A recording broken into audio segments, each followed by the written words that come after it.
Gereja dan orang percaya bukanlah orang-orang yang mudah mengalah, bukan juga orang-orang yang sengaja mengalah karena mau cari untung, bukan juga orang-orang yang lemah dan dikalahkan oleh pencobaan iblis. Salam jumpa lagi untuk pertama kali di awal tahun 2024. Pada saat ini kita akan merenungkan bacaan dari Injil Markus pasal 1 ayat 12 dan 13 tentang pencobaan di padang gurun.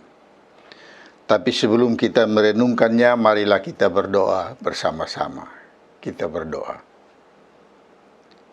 Ya Tuhan Allah yang hidup, kami bersyukur karena dalam nama Yesus kami boleh ditebus menjadi anak-anak kerajaan sorga. Kami bersyukur bahwa dalam namanya kami menyatu sebagai gereja-Mu untuk memberitakan Injil-Mu dan untuk hidup dari Injil-Mu. Sebab itu saat ini melalui mimbar UBB Gemit, kami akan merenungkan bersama bagian kecil dari pembacaan kitab suci. Bapa memberi roh-Mu menuntun hati kami dan iman kami, pikiran kami, supaya kami merenungkan teks suci ini menjadi firman yang hidup dalam hidup kami, memperkuat iman kami, memperkaya pengetahuan kami, dan menjadikan kami orang-orang yang hidup berpedoman pada firman-Mu dalam nama Tuhan Yesus. Amin. Saya baca Injil Markus pasal 1 ayat 12 dan 13. Pencobaan di padang gurun. Segera sesudah itu, Roh memimpin Yesus ke padang gurun. Di padang gurun itu, Yesus tinggal 40 hari lamanya dicobai oleh iblis. Ia berada di sana di antara binatang-binatang liar dan malaikat-malaikat melayani dia. Ais itu, Tuhan pung roh hela bawa sang Yesus pi tampa kosong yang sunyi. Di situ juga ada binatang utan dong. Yesus tengah di itu tampa 40 hari. Di situ, setan dong pung bos datang goda sang Yesus ko iko sang dia. Matar ontong. Ais itu juga, Tuhan Allah pung anak buah dari sorga datang urus sang dia. Demikian firman Tuhan. Saudara-saudara para pendengar setia, biasanya kalau kita membaptis anak dalam gereja, segera sesudah baptisan itu kita berpesta. Ada ibadat syukur, ada binatang yang dikorbankan, ada saudara-saudara yang datang, kita makan dan minum bersama. Tetapi Injil Markus memberitahu kita bahwa sesudah Yesus dibaptis, segera sesudah ia dibaptis, dia tidak mengalami kegembiraan karena dibaptis. Ia dibawa oleh Roh Kudus ke padang gurun. Roh Kudus yang turun ke atas Yesus sesaat sesudah ia dibaptis, memimpin Yesus ke padang gurun, terasing dari semua manusia, kecuali iblis dan binatang-binatang liar, serta kemudian utusan-utusan surgawi yang datang untuk melayani Yesus. Matius dan Lukas memakai kata dibawa oleh roh. Yesus dibawa oleh roh. Tetapi Markus lebih tegas mengatakan roh memimpin Yesus. Artinya perjalanan ke padang sunyi, tempat di mana tidak ada orang, adalah kehendak roh sekaligus kehendak Bapa Surgawi yang memberi roh itu turun kepada Yesus. Hal ini menunjukkan bahwa sejak awal pelayanannya, Yesus berusaha untuk mewujudkan panggilannya yang unik sebagai anak Allah dan sebagai Mesias, selaras dengan kehendak Bapanya yang telah mengutusnya datang ke bumi. Demikianlah sebagai utusan, Yesus mengikuti kehendak Bapanya melalui roh yang datang kepadanya. Ini awalnya, tapi bukan awal yang enak. Bukan awal yang bersantai-santai. Bukan awal yang mudah. Bukan awal yang menggembirakan. Tidak. Justru di awal karyanya untuk menyelamatkan kita semua, ia langsung berhadapan dengan musuh utama Tuhan Allah, yang adalah musuh Yesus juga, yaitu iblis. Iblislah yang menyebabkan manusia terpisah dari Allah, lalu terperangkap dalam dosa dan maut. Dan di awal karyanya untuk menyelamatkan manusia dari iblis, Roh memimpin Yesus berhadapan muka dengan sang musuh utama itu, iblis. Pendek kata, Tuhan Yesus datang untuk berperang melawan musuh Allah itu. Karena itu sejak awal ia harus berhadapan muka dengan musuhnya itu. Awal yang amat menentukan. Sebab bila di awal ini Yesus kalah dan mengikuti godaan iblis, maka seluruh misinya akan gagal total. Dan cita-cita untuk menebus manusia dari kuasa iblis akhirnya tidak jadi. Matius dan Lukas memberi kita kesan bahwa iblis baru datang bertemu dengan Yesus sesudah Yesus berpuasa, tidak makan minum selama 40 hari, dan mulai lapar. Baru iblis datang untuk mencoba Yesus. Tetapi Markus memberi kesan yang berbeda. Markus mengatakan bahwa selama 40 hari, iblis mencoba Yesus. Dengan kata lain, Yesus mengalami masa pencobaan yang panjang, masa yang penuh pergulatan batin, masa yang penuh pergumulan. Bagi Yesus, ini awal misi yang amat menentukan. Dan iblis mau menguji komitmen Yesus. Maka ini adalah sebuah pertarungan komitmen selama 40 hari. Pada awal penciptaan, iblis tidak butuh waktu sampai berhari-hari untuk menjatuhkan Hawa. Mungkin hanya dalam 1 jam. Padahal manusia pertama itu diciptakan segambar dengan Allah. Manusia pertama itu hidup dari roh Allah yang ditiupkan ke dalam napas hidungnya. Namun ia begitu mudah dijatuhkan oleh iblis hanya dengan sebuah pencobaan. Dan iblis menang di Taman Eden.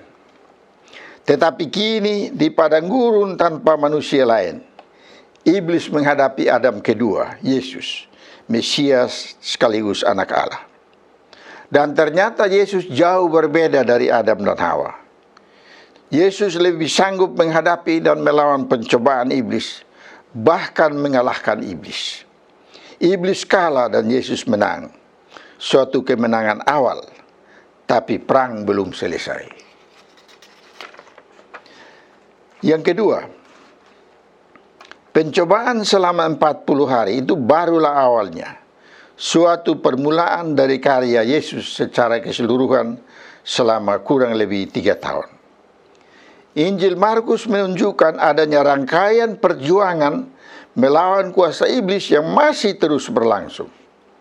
Sepanjang 3 tahun dalam pelayanan Yesus, ia terus berjuang untuk mengusir roh jahat dalam diri manusia, sebagai tanda bahwa ia ingin selalu menang terhadap godaan iblis dan gangguan iblis.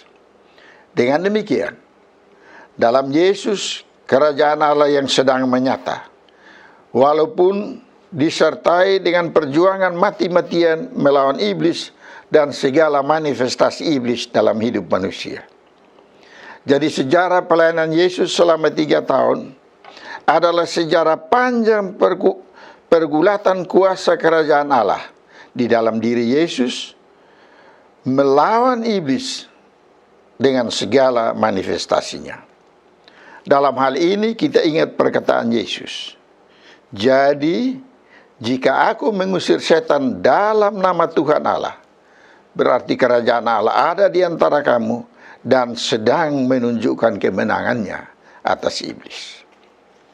Pada akhirnya, kemenangan Yesus yang berawal di padang gurun menjadi satu rangkaian kemenangan selama pelayanannya. Dan rangkaian kemenangan itu dimahkotai dengan kematiannya diselip sebagai puncak dari rangkaian kemenangan. Inilah kemenangan akhir yang mematahkan kuasa iblis dan melepaskan manusia dari dosa. Ketiga, saudara-saudara, secara prinsip memang iblis sudah kalah. Selama 3 tahun ia tidak pernah sekalipun menang dari Yesus. Walaupun ia tampil dengan rupa-rupa manifestasi, rupa-rupa cara, dan seterusnya. Tetapi dengan kemenangan Yesus itu, maka iblis dan kuasanya sudah tidak ada lagi. Kuasanya semu. Namun, iblis masih tetap punya sengat dan masih bisa mempertontonkan kuasa perlawanannya menghadapi kuasa kerajaan Allah. Dengan demikian, gereja sebagai tanda kemenangan kuasa Allah atas kuasa iblis masih terus bergulat dengan sisa-sisa kuasa iblis itu. Karena itu, Yesus memberi kuasa kepada murid-murid dan kepada gereja, agar gereja tidak lagi menjadi gereja yang kalah bertarung dengan iblis, seperti Adam dan Hawa, tetapi menjadi gereja yang menang, mengikuti Kristus yang menang. Di Markus 3 ayat 15, kita baca bahwa Tuhan Yesus memberi kuasa kepada murid-muridnya untuk mengusir setan. Kata Yunani yang dipakai situ menunjukkan ada semacam kuasa paksa yang Yesus beri kepada murid-muridnya. Khusus dengan kuasa itu, mereka mampu mengalahkan iblis, mampu menyediakan segala kelemahan pada manusia sebagai manifestasi iblis. Kalau kita banding Matius 10 ayat 1, Lukas 9 ayat 1, memang kuasa yang Tuhan beri itu adalah kuasa yang dimaksudkan secara khusus supaya gereja bisa mengusir roh jahat, bisa menguasai setan-setan, bisa menyembuhkan penyakit-penyakit, agar gereja sebagai representasi kuasa kemenangan Allah jangan pernah kalah dari iblis. Dengan kuasa yang Yesus beri, maka seharusnya gereja dan setiap orang percaya, setiap pelaku pelayanan dalam gereja adalah orang-orang yang selalu menang atas pencobaan iblis. Gereja dan orang percaya bukanlah orang-orang yang mudah mengalah, bukan juga orang-orang yang sengaja mengalah karena mau cari untung, bukan juga orang-orang yang lemah dan dikalahkan oleh pencobaan iblis. Sekalipun iblis menggoda dengan menawarkan hal-hal yang menggiurkan untuk memuaskan nafsu manusia, gereja adalah tanda kuasa Allah yang menang. Karena itu gereja, para pelayan gereja harus menjadi simbol kemenangan Allah terhadap iblis. Supaya dengan demikian, gereja menjadi kuasa pembebas, agar dalam nama Yesus, segala bentuk kuasa iblis yang bersifat menindas manusia dapat dipatahkan oleh tuntunannya. Amin. Sebelum mengakhiri renungan ini, mari kita mendengarkan sebuah pujian dari gereja segala abad yang menguatkan kita semua untuk selalu bertekun dalam melawan segala godaan.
Yesus memulihkan, kau yang bertekun harap akan Yesus, pasti kau menang. Mintalah pada Tuhan agar kau dikuatkan, Ia beri pertolongan, pastilah kau menang. Mari kita berdoa. Terima kasih Bapa, berilah firman-Mu berkuasa di hati kami. Berilah kuasa-Mu bekerja dalam gereja-Mu, supaya oleh Roh-Mu yang kudus gereja-Mu tetap menjadi gereja yang menang atas kuasa iblis. Bebaskanlah para penyelenggara pelayanan dalam gereja Masih Injili Timur dari penggodaan iblis yang menjatuhkan. Tapi biarlah Roh-Mu menuntun kami semua untuk menjadi orang-orang yang menang dalam nama Tuhan Yesus. Amin.